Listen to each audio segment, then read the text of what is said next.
Hello, I'm Kathy Haigh, your state representative from the 35th District. This is an incredibly busy week here in the legislature. Both the House and Senate rolled out their budget proposals for transportation, capital projects, and the one that everyone is talking about, the operating budget. Earlier this week, I sat with the other budget leaders in the House to talk to reporters about the House budget proposal.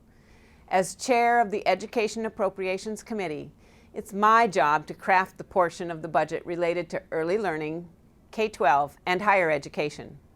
With a $9 billion shortfall to manage, we knew no part of the budget would be spared from cuts.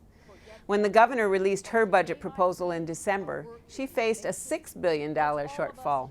Today, for every dollar she cut, we had to cut $1.60.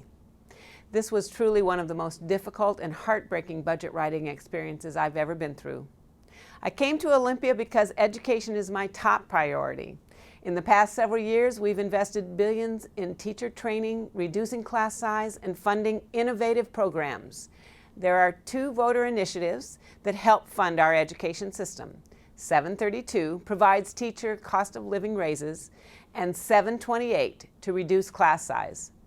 This budget does not fund I-732, and it will cut I-728 funding by more than half, which likely means most schools will have to lay off teachers and class size will go up. We managed to protect levy equalization funding, which is so critically important for our small school districts in our state. And we also preserved funding for our state's early learning program called ECAP. But we paid for that on the other end of the education spectrum by cutting funding to our state colleges and universities. This is particularly tough because with unemployment rising, we have more students than ever going back to school, particularly in the two-year system. What makes this all the more sobering is that these cuts would have been even deeper had it not been for the stimulus money from our federal government. This is a budget that truly brings us back to the basics. My priority was protecting funding that had the most direct impact on our students. And it's my hope that as soon as our economy begins to recover, we can buy back many of the cuts we've had to make.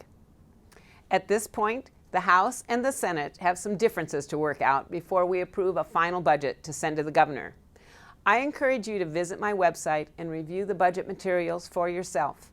As always, I welcome your feedback and ideas. If you have questions or concerns, please give my office a call or drop me a note. My contact information and website address is at the bottom of the screen. Thanks for watching. I'm Kathy Haigh, and I'll see you again next week.